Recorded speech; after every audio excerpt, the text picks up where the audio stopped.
You find our friends in our competitors in the opposition. They want, even on matters to do with independent institutions, they want to say, oh, you know, it is the government. And when government tries to do something about it, what did the opposition say? Don't interfere with the office of OUCO. It is an independent office. Don't interfere with this office. So at what point are they independent? Okay. At what point must government do something about them? Right. We've been talking for 1 hour. We have to be fair to you because you're supposed to talk about achievements of the government. And you've talked about them. You've talked about electricity. You've talked about let me tell you, Hussein. Let me just want to ask you one question and you'll explain it as you tell me your achievements. On electricity, for example, the government had promised 5,000 megawatts of electricity to be added to the national grid within the first 5 years. The latest budget policy statement talks of only 615 megawatts added to the national grid. Already there is a failure in terms of what you promised. And there are other issues as well that I will outline as we go, including the 5 stadiums that you promised you're going to do in 5 regions of the country. That did not happen. The other thing we're going to talk about is the promise to reduce the public deficit, public debt, you know, so that the government spends more money on services instead of paying off Kenya debts. Control of Budget report recently shows that has risen from 2.3 to about 3-point-something trillion. Why? Okay. You've mentioned roughly 3 things, right, Hussein? But of the Jubilee pledges that we made, you know, we may not have delivered on 2 or 3. Okay. We've delivered on 10 or 12. Even if you are a teacher and you are supposed to mark, and we got 85%, is that a pass or it's not a pass? If you got 85%. If you got 85%. But let me say the following. Okay. Let me say the following. On the issue of energy generation, you know, you have to temper the generation of energy. We've had to slow down some of the generation as we expand consumption. That is why we have an aggressive program to deploy energy. That's why I am telling you today, we have connected more Kenyans in 3 years than were connected in 70 years. Right. Do you understand what I'm saying, Hussein? Right. In 70 years, the colonial government, Jomo government, Moi government, Kibaki government connected 2.3 million Kenyans. The Jubilee administration in 3 years, we have connected, now we are at 5.5 million homes connected. And I had even one of our friends in the opposition, I think it was Musalia, say, you know, the Jubilee administration is connecting electricity to poor people. What so that picture of a heart. And what message it sends? Let me tell you, my friend, you know, when a leader talks like that, it tells you they don't know what goes on in Kenya. I mean, how can you ask such a question? First, electricity is cheaper than paraffin, for your information. That fellow in that hut uses paraffin. Many of our homes, the one I grew up in, we used paraffin. So if you supply electricity to that guy, you are actually reduced his cost of lighting his house at night. That's number one. Number two, paraffin comes with a lot of health hazards because when you light this koroboi thing, it has a lot of smoke and it has health issues. You are actually saving that guy a lot of money on health matters. Okay. So when a leader says, why are you supplying energy to a poor man, it simply means he wants to lead a country when he has no clue what Kenyans are actually going through. He doesn't know what goes on in those houses. On this matter of electricity, very briefly, still we're talking about electricity. Let me tell you. So what has happened? What has happened? We have expanded, you know, distribution of energy around the country. We are getting more Kenyans onto the grid. As I talk to you, I am telling you, 5.5 million Kenyans. That is astronomical. Okay. It has never happened. As we are talking on that particular matter, we are not just expanding electricity distribution for the sake of it.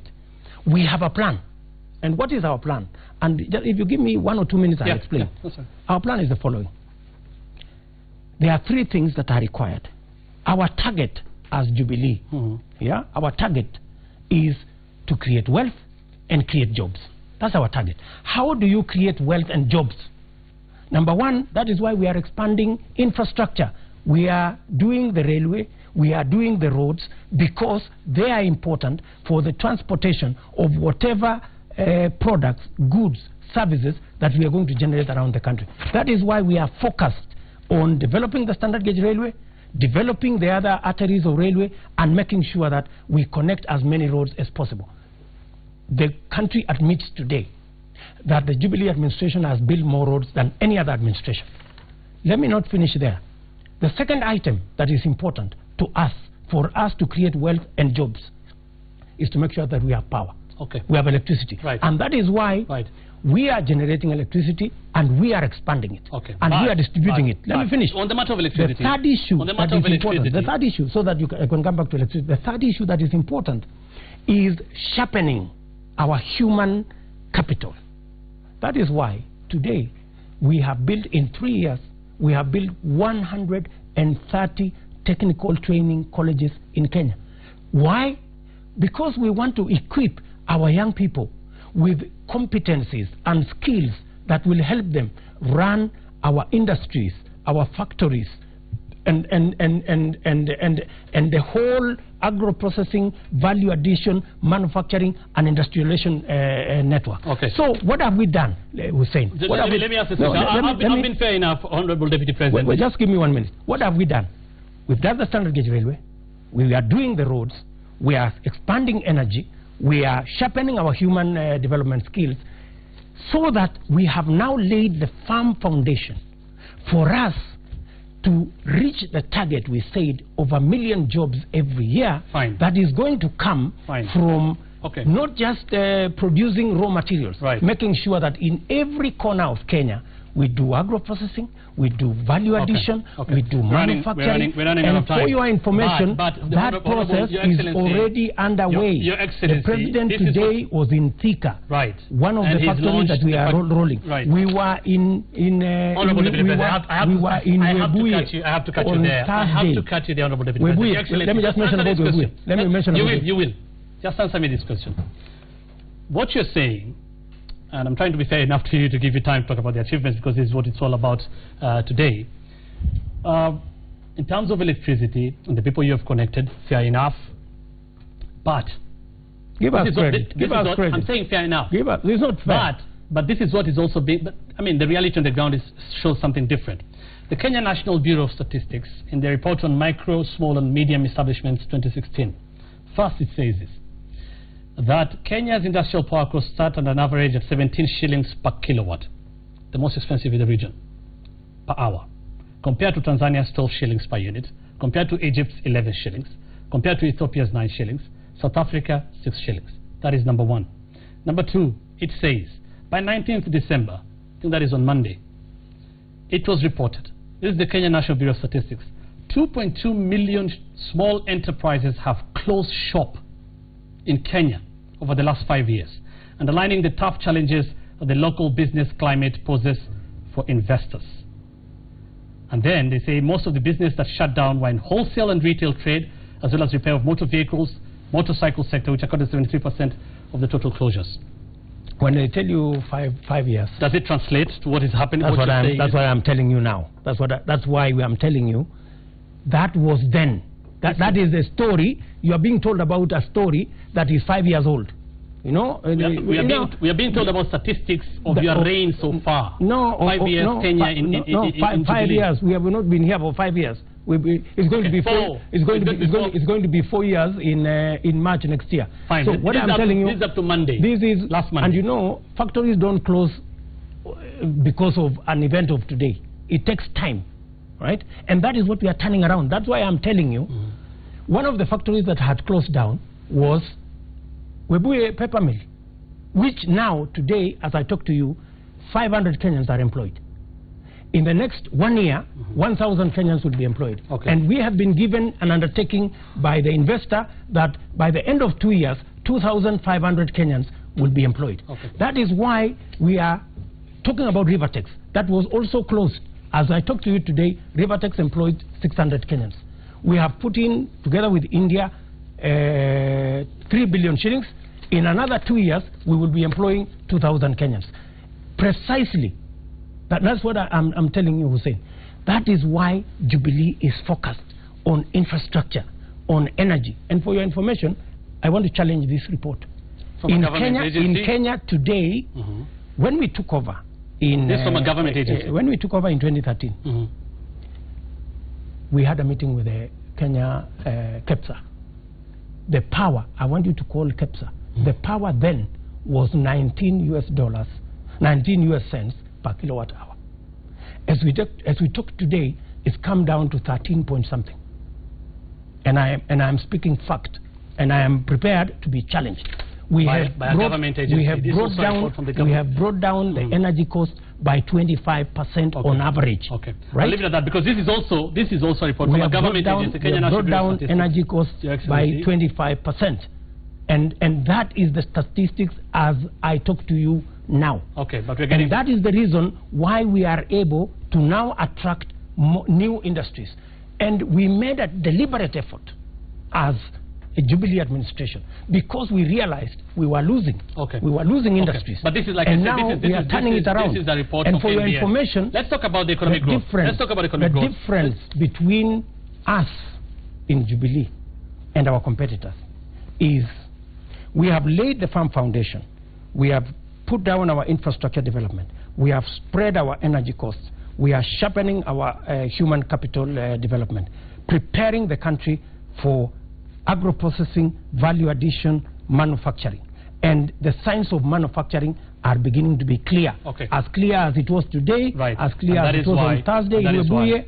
Our competitors, and that is why, Honorable Deputy President, that is why you've been talking about the economic. That's why you've been talking about economic growth. And I'll ask you this question: you're targeting a 7 to 8% economic growth rate within the first 2 years. It never happened. It never happened. In 2013, 5.7%. 2014 went down 5.3%. 2015, 5.6%. 2016 is going to be estimated to be about 6%. I have here, this is from Ipsos. Over the last 5 years, June 2013, November 2013, all the way until mid this year, the change in household economic conditions over the last 3 months, I mean, that was what was being asked. Trend analysis from June 2013 to June 2016, because you say the economy is doing well. Always, what is on the rise is the people who are saying it is worsened. 49% 2013, 60% November 2013, all the way until 54% November 2015, 53% June 2016. That is not all. Again, from the budget policy statement, and this again I'm quoting from Kenya National Bureau of Statistics, and we have those statistics here. It says, because at the end of the day you're saying you're going to bring the price, so it's about cost of living and making the life of every Kenyan bearable. But now, the high cost of food remains a key risk to inflation. Food and non-alcoholic beverages category contributing to as high as 78.5% to inflation in the month of August 2016. In this table, from January until October, the price of food leading to high cost of living is what has been pushing inflation. Does that really translate when you say the economy is doing well? Absolutely. You know what you're not doing, Hussein, is you are reading this in isolation of what is going on around the world. When we are saying we are growing at 5.6, the average in sub-Saharan Africa is at 3.7, right?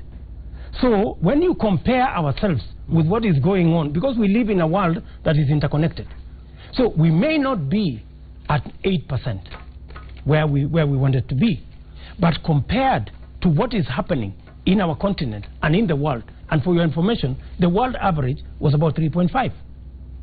The Africa average was about 3.7. We are at 5.6. That tells you something is going on in Kenya. Number one. Not the 70% you promised. Number two. When you make a promise, you make a promise in a context, my friend. You know, if other countries around us were growing more than us, then you would say we have a problem. But if the Africa average is 3.7, the Kenya growth rate, in fact, it is the IMF who said Kenya is among the best performing economies in the region, right? So, I mean, Do you want to believe that, or do you want to challenge that as well? That depends how you look at it. Like you said, there are many variables, and these are some. Let me also say. These are some of what is happening in the country. Let me also to say what you have just said. For your information, we have maintained inflation at less than 7% throughout our term. Okay. Sometimes inflation used to go to 20–30%. In fact, among the currencies that were devalued, Kenya was the least devalued. Okay. Some countries went 70, 80, 100%. Again, there are many variables, and I'm just quoting reports from government agencies saying what is happening in Kenyan households today. Don't quote out of context. So even this statistic you have mentioned about Ipsos, it is so scientific. Okay. You know, it is. I mean, people being asked. You know, it is not scientific. People being asked. You cannot say for sure this is a survey that was done by, when it's done by a professional body. Then it carries some weight, right? Okay. I wouldn't want to speak about Ipsos or anything, but it's a scientific survey they did. But we have government agencies who have also done and point a different picture. And you're talking about which variable you look at. Finally, Deputy President, you also promised to reduce the public debt. This, again, I'm quoting this, Associated Central Bank of Kenya, and a report by the Controller of Budget. Between 2015 and 2016, public debt rose by 30%, and mostly because of the infrastructure projects. Kenya is actually spending a lot of revenue in paying debts. 20% of its budget expenditure going to debts. Most of it, again, not the debts per se, but interest accrued from those debts. Each Kenyan today, according to this report, owes creditors 79,000 shillings. That is clearly not what you promised. Let me tell you, my friend Hussein, you've said it correctly. We haven't borrowed any money to go and pay salaries. You've said it yourself. We've borrowed money to create infrastructure. What does infrastructure do? That is the engine that drives wealth creation and the economy of our country. It would have been a big mistake if the Jubilee administration would be borrowing, like other governments have done in the past, to come and service salaries. But is that sustainable? The question is, it's sustainable. For your information, as we talk today, our debt levels are below what is recommended. Our debt level is below what is recommended. As I talk to you today, recommended by who? We have the IMF, the World Bank. This is the Control of Budget actually giving a warning about the rise of debt in this country. No, I'm telling you, when we work in a context of what is universally acceptable, we wouldn't be getting money to borrow if we had busted our ceilings. We haven't busted our. We are nowhere. But they're warning. We are nowhere. They're warning against that. We are nowhere near our ceilings. What that report means is, you must borrow prudently, and you must borrow to do the things that will stimulate the economy, so that you can be able to create more money, pay debt, but as well drive wealth creation and job creation. Right. So you need to be balanced in what you do. Again, I'm quoting government agencies' reports, and this is what they're saying. What you're saying is happening, and what is happening to the people that they're talking to. And I'll let you speak. I promise I'll let you speak as a final comment, because we're running out of time. I have to ask this question, and I'll play a soundbite here from Gideon Moi. This happened just a few days ago. If we can listen to that. Right. Ukuje binafsi nyumbani, usumuze na hawa ambao walikupatia kura. Hii mambo ya kutumia commission agents, brokers, sahau tafadhali. He has said before, Isaac Ruto has said before, other opposition leaders have said before, Deputy President William Ruto's remarks are bordering on arrogance, almost being abusive. Again, and that question has been asked, are you worried that there's a revolt in your backyard? And are you worried because he's saying, as you can hear there, he didn't say Deputy President to come, he said, Rais Kuja Mwenyewe. KANU has not decided whether it will be in Jubilee Party or not. But like a condition. If you want us to really come and be with you, you come yourself. they may not be comfortable with you. Why? Are you worried about your backyard? Gideon Moi and Kanu did not vote for Uhuru Kenyatta in 2013. They voted for Musalia Mudavadi. When the rest of us thought that Uhuru Kenyatta was the right candidate to vote for, they didn't think so. We are happy now that maybe they have reconsidered their position. But when they reconsider their position and want to vote for Uhuru Kenyatta, they shouldn't do so with conditions. They should not tell Uhuru Kenyatta, we are willing to join you on condition that the people you are working with, you must exit them. Okay. That's not. So do you find it considered that several leaders will say Deputy President William Ruto should stop insulting us? I haven't insulted anybody. And I am very careful in what I say. Yeah? I am very careful in what I say. Okay. I think what the problem that is going on here, my friend, is latecomers. You know, people who have all of a sudden discovered that the horse has bolted. You know, and you know, we welcome everybody in Jubilee. There are many members of UDF who have now come to Jubilee. You know, and let me tell you that the Jubilee backyard is solid, 100% solid. In Rift Valley? Not just in Rift Valley, everywhere. Okay. You know? But this is... and especially Rift Valley. Okay. I can tell you that for a fact. Then let's look at numbers here. In 2013... I can tell you that for a fact. Right, let's look at numbers, if that is what you say, if you say it's a fact. In 2013, the Nyango West Ward in Bomet County, the late Cecilia Chemutai won with URP with 2,930 votes. The by-election was done this year, and Andrew Maritim, People's Patriotic Party, preferred by Isaac Ruto, campaigned for by Isaac Ruto, won with 4,988 votes. Jubilee Party there came second with 3,029. Does that tell you something? It doesn't tell me anything. Let me give you an example. I had a party called UDM. In a by-election, I went to Meru and won a civic seat in Meru. It didn't mean that the people of Meru had come to UDM, for your information. So these things happen in by-elections, in small wards, those happen.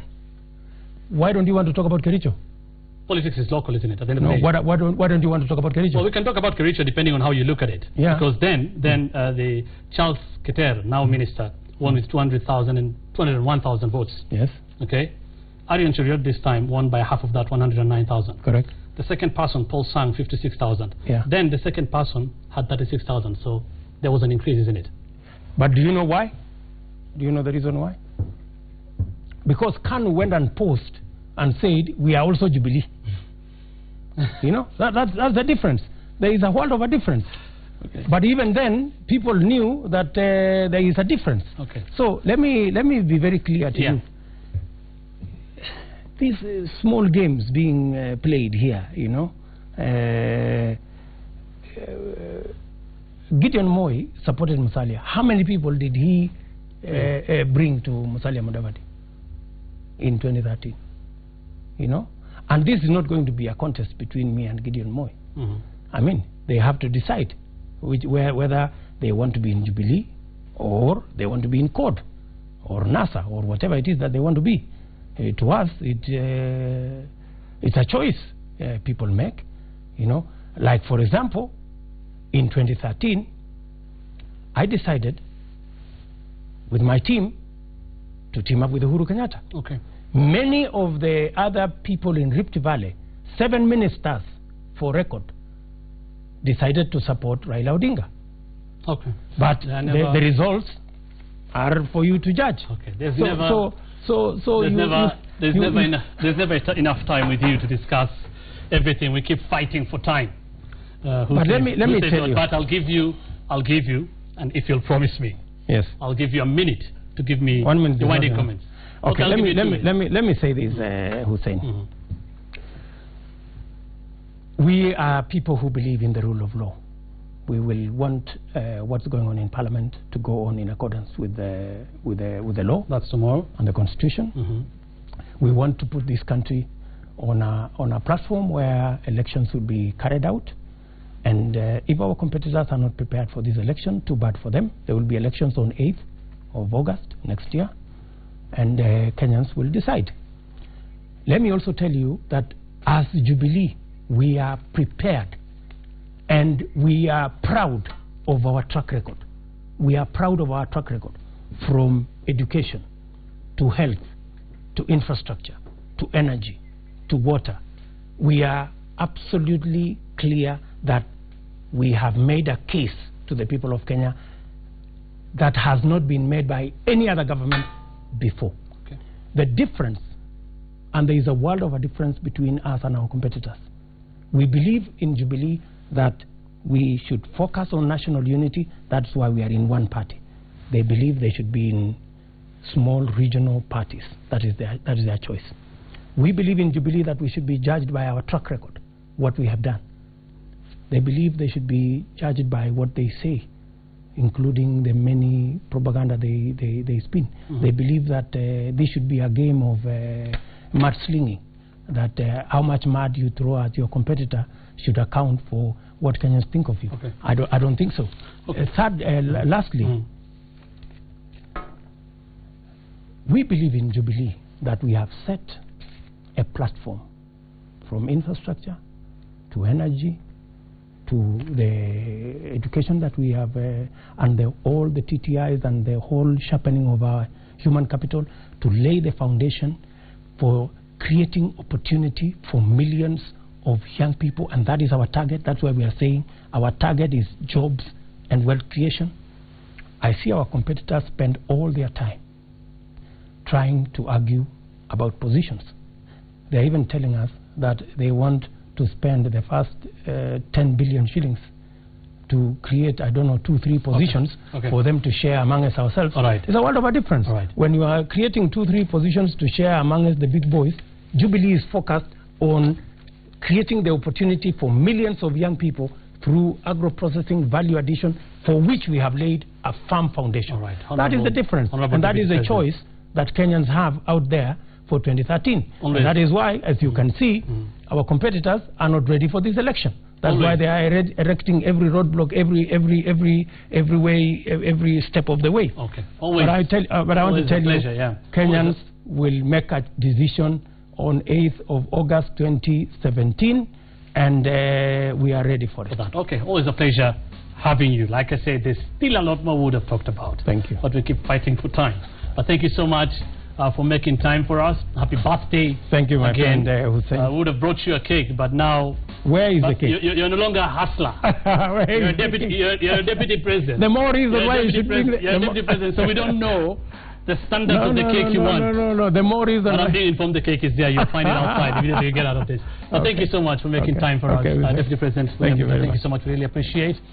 And Events 2016 continues tomorrow. Another live interview with Cord Leader Raila Odinga, and we'll be asking, has the opposition met your expectations in 2016?